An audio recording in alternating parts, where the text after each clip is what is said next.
시청자 여러분 안녕하세요. 코인 원샷의 진행을 맡은 아나운서 김혜인입니다. 최근 미국과 이란의 휴전 기대감 속에서 비트코인이 72,000달러 선까지 치솟는 모습이 나왔습니다. 다만 지금은 상승 이후 숨고르기 장세에 들어갔는데요. 그럼에도 현재 7만 달러 부근에서 움직임을 보여주고 있습니다. 이런 복잡한 흐름 속에서 깊이 있게 시장을 바라보시는 작가님과 오늘 함께하도록 하겠습니다. 작가님 안녕하세요. 안녕하세요. 반갑습니다.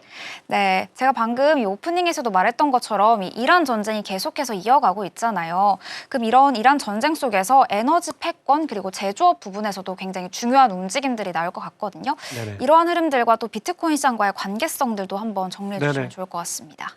저는 그 중동이라고 하는 석유 자원 굉장히 지정학적인 안보 자산에 대한 어떤 지정학적인 불안감이 생겼을 때 단순하게 석유를 바라보지 말고 그 밑단에서 그렇다면 그 공급망들이 어떻게 바뀌고 전 세계 패권 질서가 어떻게 바뀌는지를 봐야 된다는 거예요. 왜냐면은 그 석유는 페트로달러 시스템이라고 하는 미국의 패권과 밀접하게 연관이 되어 있기 때문에 그 패권을 다루는 패권국으로서 그 전쟁은 반드시 물밑에서 있는 어떤 숨겨진 의도가 있는데 그 의도를 반복적으로 파악해야 된다는 거죠. 그래서 이란 전쟁 발발 후에 그 석유 자원의 어떤 유가 상승으로 인해서 그리고 중동의 석유 공급망의 파괴로 인해서 생긴 이제 공급망의 재편 그리고 그걸로 인해서 발생하는 그 글로벌 제조업 공급망의 재편 그리고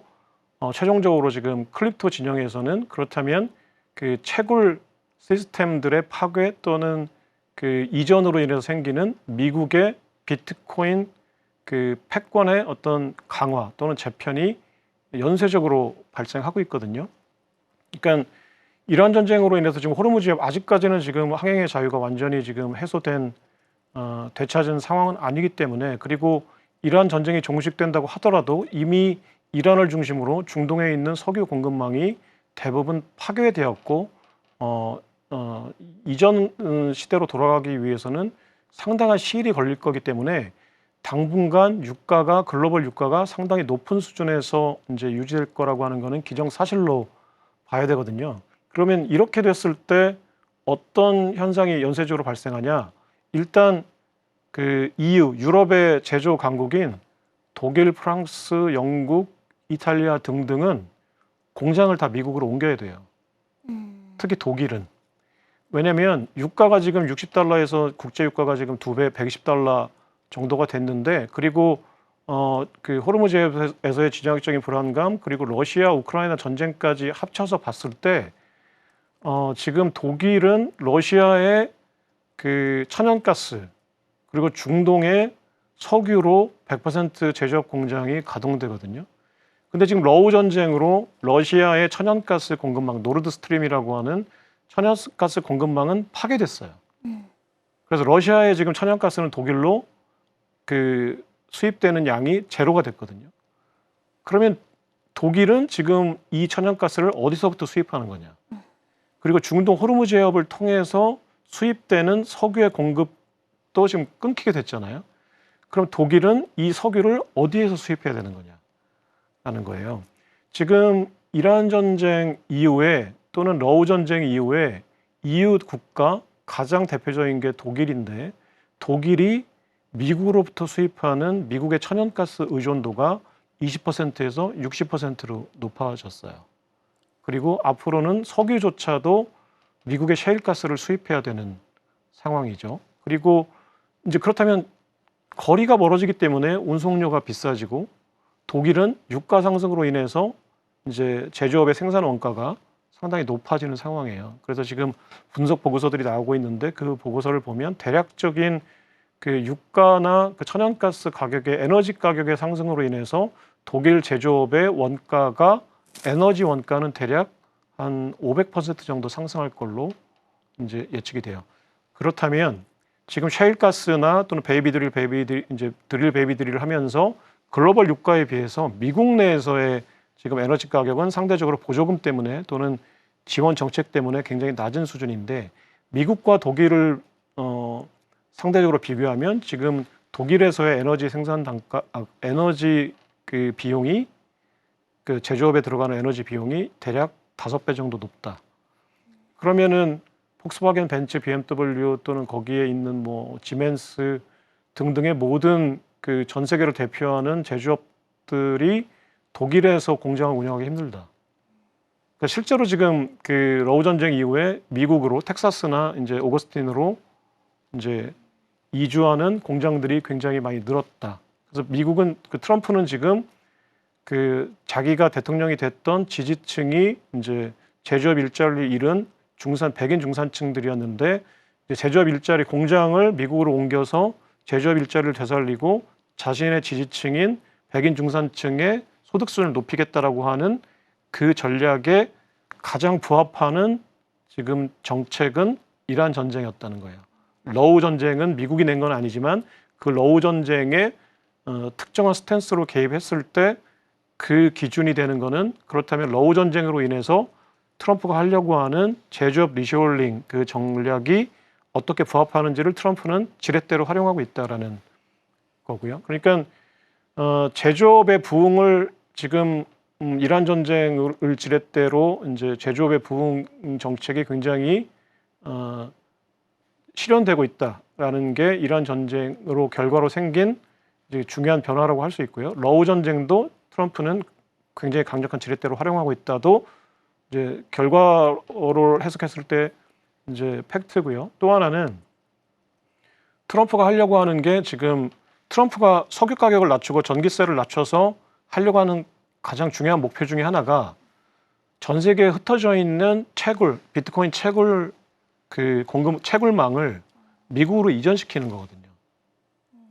왜냐면 채굴에는 지금 전기료가 막강하게 들어가거든요. 미국 텍사스를 기준으로 했을 때 대략 7만 달러 정도가 들어가요.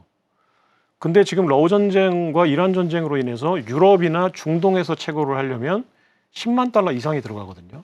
그러니까 50% 이상이 비싼 거예요. 전기세만 따져도. 그러니까 이란 전쟁이 발발한 이후에 이란에 있는 채굴망이 다 파괴됐어요.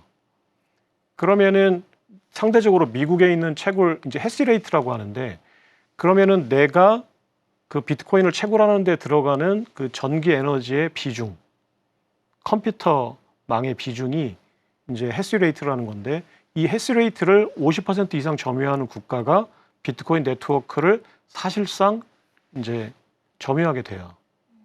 네. 근데 이제 50% 이를 이제 실질적으로 점유하려고 하는 실현을 할 수 있는 가장 유력한 국가는 미국과 중국인데 네. 원래 2025년 12월 기준으로 미국의 해시레이트가 38%, 중국의 해시레이트가 20% 정도 됐거든요. 중국은 지금 공식적으로 채굴을 금지하고 있기 때문에 공식적인 통계는 지금 20%였어요.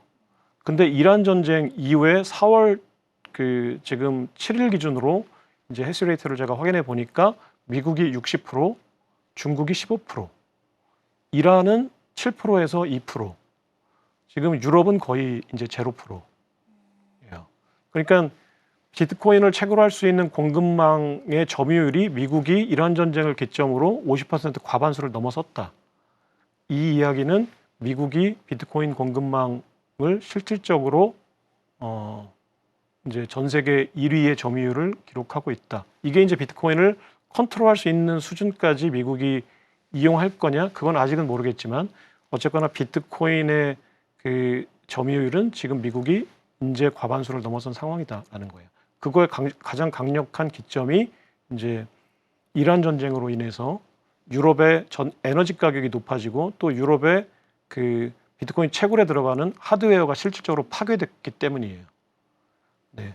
그렇다면 지금 트럼프 행정부가 이란 전쟁을 낸 목적이 무엇인가? 그냥 단순히 핵무기를 파괴하기 위한 것인가? 또는 석유 공급망을 장악하기 위한 것인가? 이거는 굉장히 이제 단편적인 해석이라는 거죠. 그리고 반복적으로 이라크 전쟁 또는 그 이전에 아프가니스탄 전쟁, 시리아 전쟁, 또 이제 이번에 있었던 이란 전쟁들의 그 전쟁 이후에 미국이 취하는 여러 가지 그 대응책과 결과를 보고 해석을 했을 때 이제는 그 중동에서의 지정학적인 불안, 즉 미국이 시작한 중동에서의 전쟁은 석유 자원을 지렛대로 달러라는 패권을 유지하는 것이고 이제는 그것이 전 세계 제조업 공급망을 재편하는 것까지 확장이 됐고 이제는 차세대 크립토라고 하는 디지털 자산의 공급망까지도 미국이 장악하려고 하는 의도가 그 안에 숨어 있다라고 해석하는 게 정확합니다. 이거는 이제 그 미국이 공식적으로 백악관에서 발표한 건 아니기 때문에 여러 가지 결과와 정황들로 제가 추론을 한 건데 이제는 뉴욕타임즈라는 전 세계 최고의 매체가 추론을 통한 보도를 하고 있다라는 사실을 이제 염두에 두시면 추론이라는 게 진실에 다가가는 굉장히 유용한 수단이다. 왜냐면은 그 패권을 움직이는 주체들은 절대 자신들의 패권 전략을 공개하지 않는다. 그렇다면 공개하지 않았다고 해서 그거를 분석하지 않거나 없다라고 치부하는 게 얼마나 위험한지를 알아야 된다.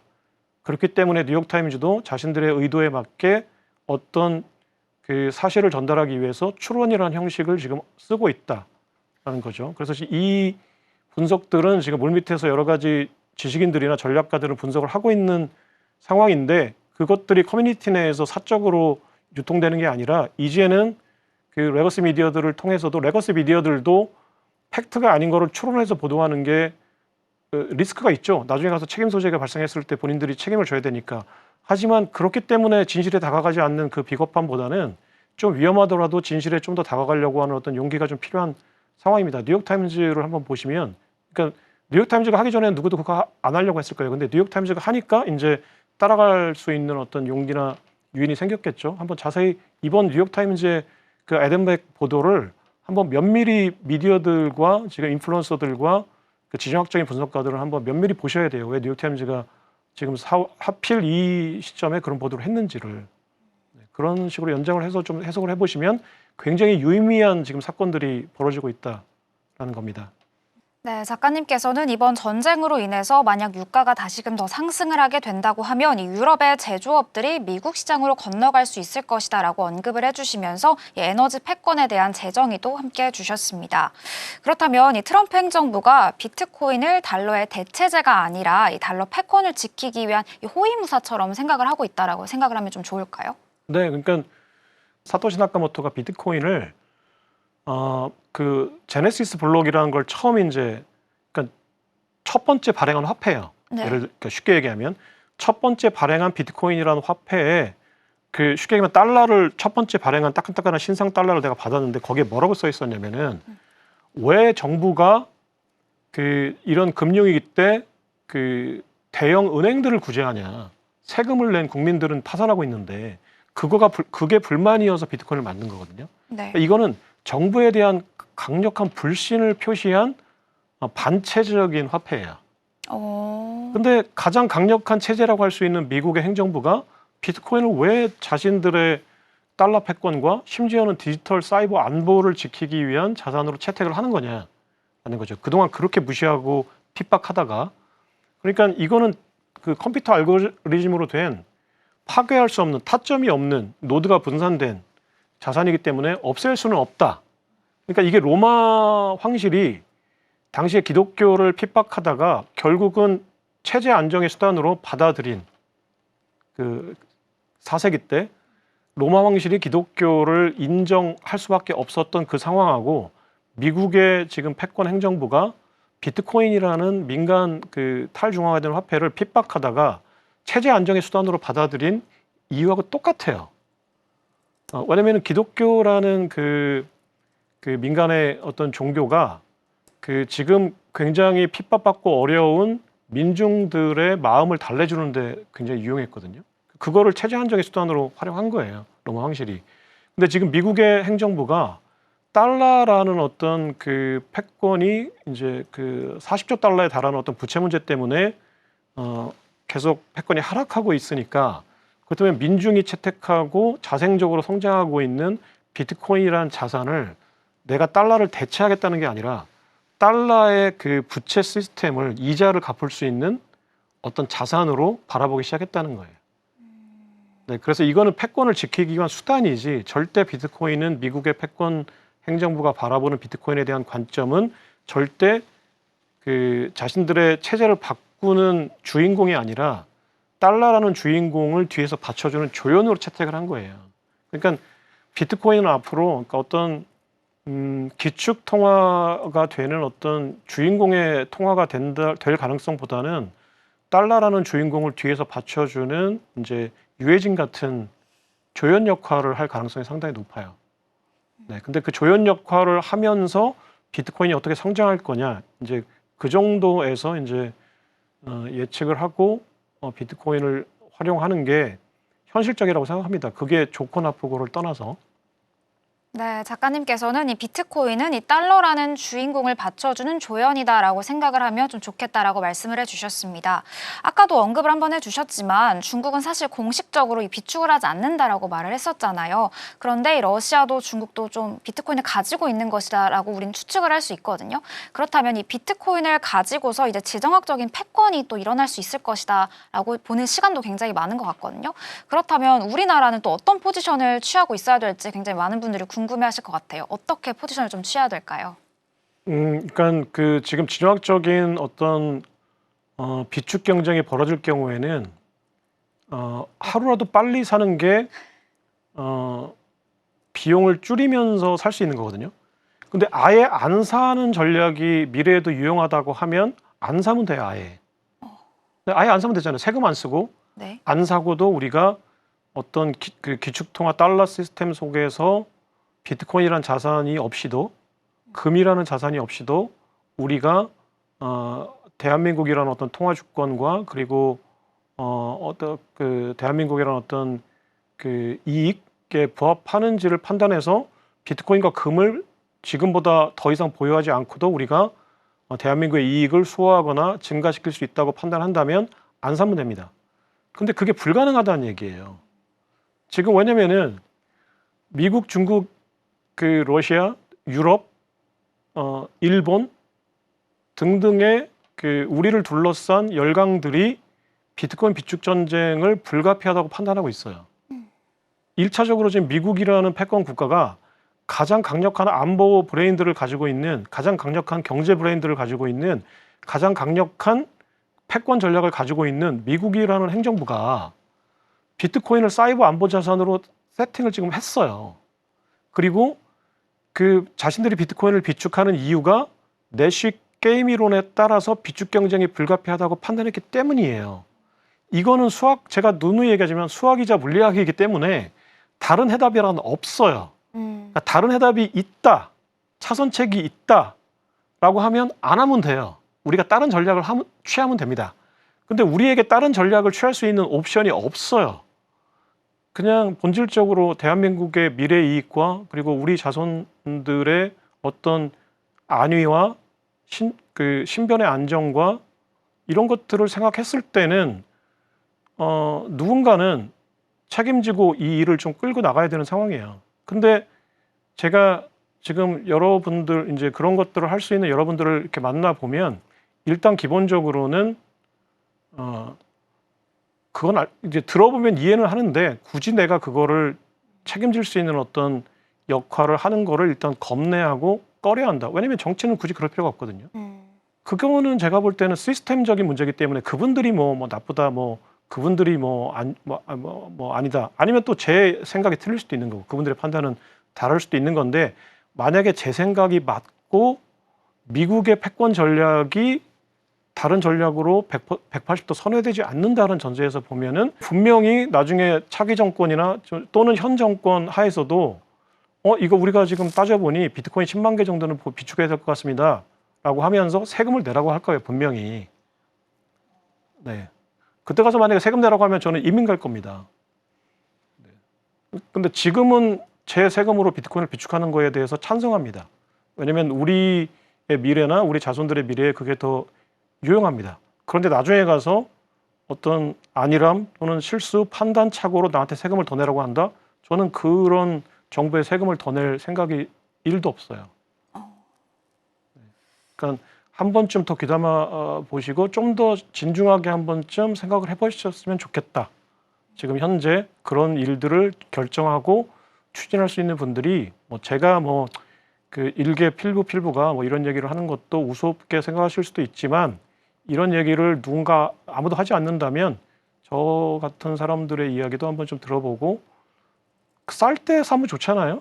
그렇죠. 쌀 때 안 살 거란 모르겠지만 언젠간 사야 되는데 지금이 가장 싸다고 하면 쌀 때 사야 된다. 그리고 미국은 100만 개를 지금 마치 그 비트코인 100만 양병의 전략처럼 군대를 기르는 것처럼 양성하겠다고 하는데 우리가 지금 그 조선시대 때 10만 양서를 주장했던 그분의 주장을 주변에서는 비웃고 음모론이라고 했을 거예요. 그분들이 기득권이었으니까.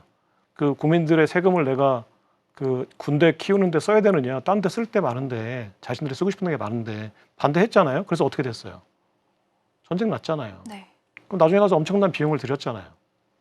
지금 그런 상황이에요. 그런 게 뻔히 보이는데 그거를 나몰라라고 안 한다 그러면은 분명히 그 사이버 안보는 약해지고 전쟁이 났을 때 더 많은 비용을 치르고 그런 게 지금은 21세기라고 해서 없을 거라는 보장은 없어요. 왜냐하면 지금 전쟁 가능성이 높아지고 대만 전쟁도 가능성이 있고 북한이 또 전쟁 벌이는 것도 가능성이 있고 심지어는 유럽과 미국도 전쟁을 벌일 수 있어요. 이렇게 전쟁 가능성이 높아지는데 우리가 지금 아무런 사이버 안보 대책도 없고 아무런 10만 양병 뭐 이런 거에 대한 대책이 없다? 전쟁 납니다. 그리고 이제 또다시 이제는 병자호란, 임진왜란, 6.25 또는 일제식민지처럼 우리는 유린당할 겁니다. 그런 것들에 대해서 대비하자는 거. 만약에 그런 일들이 안 발생하면 좋은 거죠, 뭐. 전쟁 안 나면 좋은 거죠. 근데 그럼 쓸데없는 비용을 들인 거 아니야라고 하는데 그런 비용은 사실은 보험 성격처럼 들여야 되는 거예요. 미국은 지금 비트코인 비축을 이제 그 내시 균형이라는 게 뭐냐면 내가 비축하는 데 들어가는 비용이 비축하지 않음으로 생기는 기대 비용보다 너무 작기 때문에 보험처럼 그냥 지불하자는 거예요. 그게 매몰 비용이 될지라도. 이런 판단을 지금 세상에서 가장 강력하고 똑똑한 브레인들이 미국에서 하고 있는데 우리는 거기에 대해서 너무 아무런 대책이 없다. 그러니까 답답한 거예요, 저도 지금. 그러니까 저 같은 미천한 사람이 이렇게 답답한데 세금을 나중에 더 내라고 할 거다? 짜증나는 거죠. 좀 세금을 좀 좀 저한테 또는 제 딸한테 또는 여기 계신 아나운서분한테 나중에 좀 세금을 좀 안 걷는 방법으로 지금 비트코인이나 금을 더 비축하는 방법에 대해서 진지하게 좀 고민하셨으면 좋겠다라는 겁니다. 네, 전문가님께서는 이 비트코인 비축 전쟁이 실제로 일어날 수 있을 것을 대비해서 지금 저점 구간에 사들이는 것도 좋다라고 언급을 해주셨습니다. 아쉽지만 저희가 준비한 시간은 여기까지입니다. 다음 시간에도 더욱더 풍부하고 알찬 소식으로 돌아오도록 하겠습니다. 시청해주신 여러분 고맙습니다.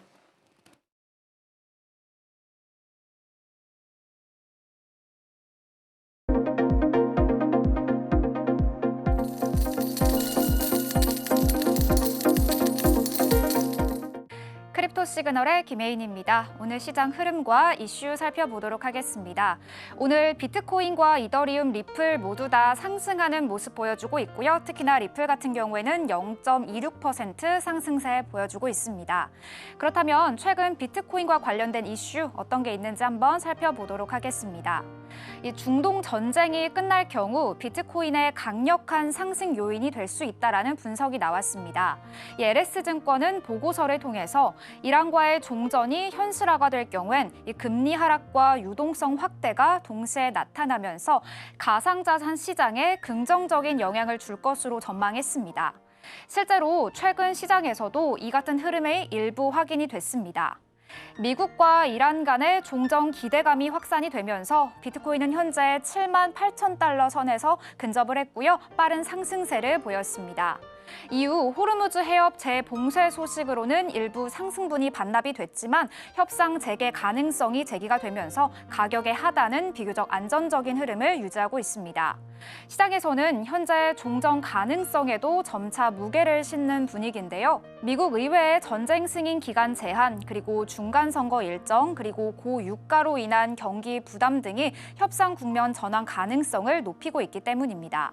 특히 주목할 만한 부분은 금리 부분인데요. 이 LS증권 분석에 따르면 단기 금리, 즉 미국의 2년을 국채 금리가 급락할 경우엔 비트코인의 상승폭이 더 크게 나타날 수 있습니다. 이 과거 데이터를 보면요. 2년물 금리 하락 이후 4주 동안 비트코인은 평균 13% 이상의 수익률을 기록했는데요. 이 장기 금리보다 단기 금리 변화에 더 민감하게 반응하는 모습이었습니다. 종전 이후에는 유가 흐름도 변수 부분인데요. 유가는 현재 수준에서 배럴당 70달러대까지 점진적으로 안정될 가능성이 제기됐습니다. 이 과정에서 단기적으로는 시장에 긍정적인 수익 구간이 나타날 수 있다라는 분석입니다. 다만 낙관론은 경계해야 한다라는 지적도 함께 나오고 있습니다.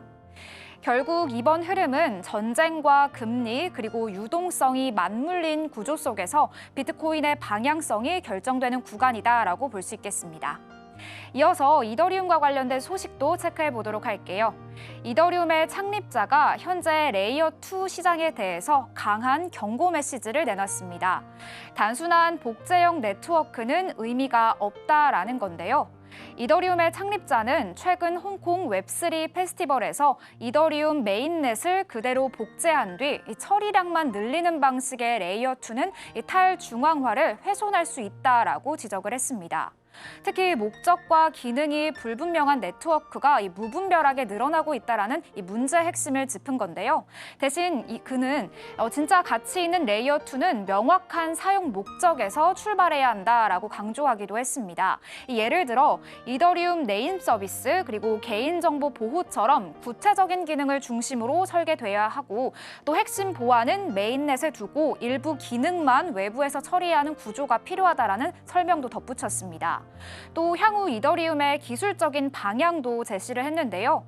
데이터 확장성을 위한 기술 피어다스 그리고 연산 처리 능력을 높이는 구조, 나아가서 양자 컴퓨팅 대응까지 다음 단계 핵심 과제를 언급하기도 했습니다.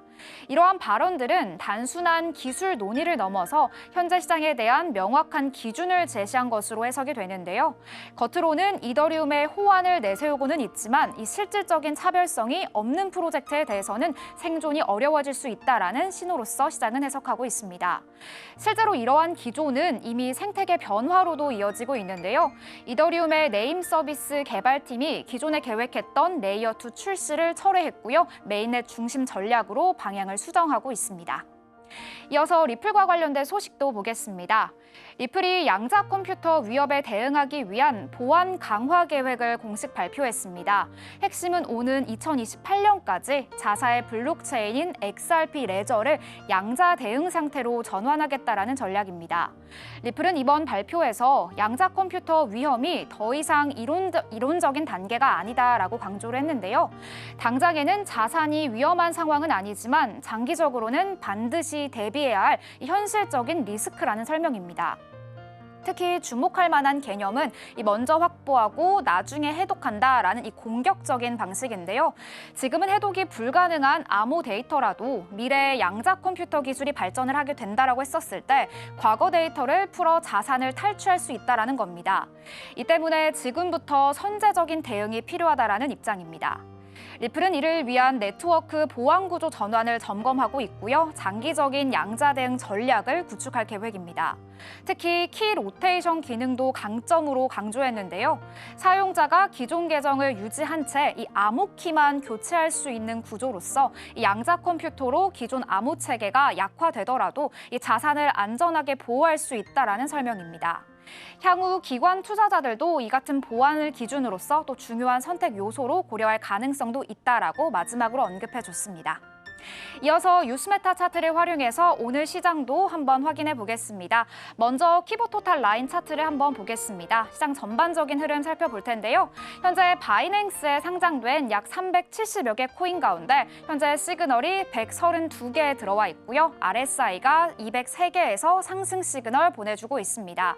이 RSI는 단기적인 지표 그리고 시그널은 중장기적인 지표다라고 생각하시면 좋을 것 같습니다. 현재 이 RSI에서 더 많은 시그널을 보내주고 있는 만큼 투자 심리가 일부 개선됐고요. 또 상승하는 장이 나타날 수 있다라고 보시면 좋겠습니다. 이어서 시장의 방향성 조금 더 자세히 살펴보겠습니다. 도미넌스 차트로 넘어가 볼게요.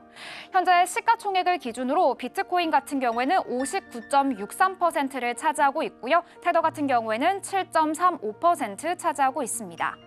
이어서 시장의 방향성 지표인 키포인트 스코어는요. 현재 마이너스 16.62%를 나타내고 있는데요. 시장 전체적으로 약세 구간에 있다라고 생각하시면 좋겠습니다. 다만 현재 노란색 횡보장이기 때문에 반등 구간에는 있다라고 한번 보여집니다. 이어서 1시간 동의 변동성을 반영한 라이브 키 포인트 스코어는요, 이 단기적인 흐름을 보여주는데요. 현재 10.04%로서 이 단기적으로는 시장이 상승장으로 움직이는 것을 확인할 수 있겠습니다. 이어서 중장기적인 흐름 보여주는 비트코인의 메타 차트 살펴보도록 할게요. 현재 먼저 정확한 가격부터 보겠습니다. 비트코인 같은 경우에는 마지막 캔들 현재 76,000달러 선에 위치해 있는데요. 가장 최근에 L 시그널이 발동이 됐습니다. 이전에 발동한 L 시그널을 기점으로 한번 봤었을 때는요. L 시그널 발동 후 가장 고점까지 3.12% 상승한 모습이 나타났습니다. 또 앞으로도 이 L 시그널 발동 후의 모습 잘 체크해 보시기 바랍니다. 이어서 RSI 지표도 한번 보도록 하겠습니다.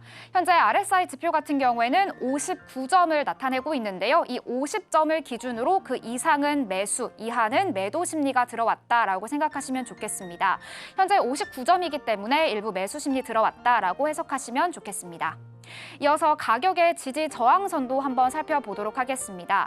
현재 비트코인의 정확한 가격 76,000달러 부근인데요. 이 상승장이 이어지게 됐었을 때는요. 76,900달러까지 올라갈 수 있다라고 말을 해주고 있고요. 첫 번째 지지선 같은 경우에는 74,700달러, 만약 하방이 조금 더 열리게 됐었을 때는요. 74,000달러 초반까지 내려앉을 수 있으니까요. 이 부분도 유의하시길 바랍니다. 이어서 장기 투자자분들께 적합한 키보 스코어 차트도 간략하게 살펴보도록 하겠습니다. 현재 가격이 스코어 위에서 격차를 벌이면서 움직이는 모습이 나타나고 있는데요. 이 중장기적으로 상승장이 나타날 것이다라고 해석이 되고 있습니다. 이 부분도 유의하시길 바랍니다. 이어서 이더리움 차트도 한번 살펴보도록 하겠습니다. 현재 이더리움의 정확한 가격 같은 경우에는요. 2,322달러 선에서 움직임 나타나고 있고요. 비트코인과 마찬가지로 가장 최근에 L 시그널이 발동된 모습이 나타납니다. 이어서 RSI 차트도 한번 살펴보겠습니다. 현재 이더리움의 RSI 같은 경우에도 비트코인과 마찬가지로 50선 위에서 58점을 기록하고 있는데요. 58점이기 때문에 매수 심리 일부분 들어와 있다. 하지만 이 과매수 심리는 아니다라고 해석이 되고 있습니다. 이어서 이더리움 가격의 지지 저항선도 한번 체크해 보도록 할게요. 현재 가격이 2,300달러 선인데요. 현재 L 시그널이 떴기 때문에 첫 번째 저항선 같은 경우에는요. 2,337달러 수준까지 한번 상방 열어놓고 보시면 좋겠습니다. 이어서 지지선 같은 경우는요. 최근 가장 저점 부근에 나타나 있고요. 2,280달러 선이다라고 현재 차트는 말해주고 있습니다. 이어서 리플 차트도 한번 살펴보도록 하겠습니다. 현재 리플의 정확한 가격 먼저 살펴보면요. 캔들 마지막에 1.43달러 부근에 위치해 있고요. 비트코인, 이더리움과 마찬가지로 가장 최근 L 시그널이 발동이 됐습니다. 현재 가장 최근에는 L 시그널이 발동이 됐는데요. 가장 최근 이후전 상황을 한번 살펴보면요. 가장 저점 부근에서 고점 부근까지 2.9% 거의 3% 상승했다라는 부분들이 현재 파란색 차트 구간에서 말을 해주고 있습니다. 그렇기 때문에 이 L 시그널 발동 후의 상황들도 한번 잘 체크해 보시기 바랍니다. 이어서 RSI 지표도 한번 살펴보도록 하겠습니다. 리플의 RSI 같은 경우에도 현재 55점을 보여주고 있는데요. 일부 매수 심리 들어와 있다라고 보여집니다. 가격의 지지 저항선도 보도록 하겠습니다. 리플의 가격의 지지 저항선 현재 캔들 1.43달러 부근인데요. 첫 번째 지지선 같은 경우에는요. 1.4달러대 초반까지 내려앉을 수 있다라고 말을 해주고 있고요. 현재 L 시그널이 떴기 때문에 상방은 1.44달러까지 올려놓고 보시면 좋겠습니다. 이렇게 오늘 시장 함께 확인해 봤습니다. 이 라이징 X에서는요. AI가 빠르게 시장을 분석하고 또 시그널을 제공하고 있는 만큼 여러분의 투자 판단에 있어서 참고할 수 있는 하나의 기준으로 활용해 보셔도 좋을 것 같습니다. 지금까지 크립토 시그널이었습니다.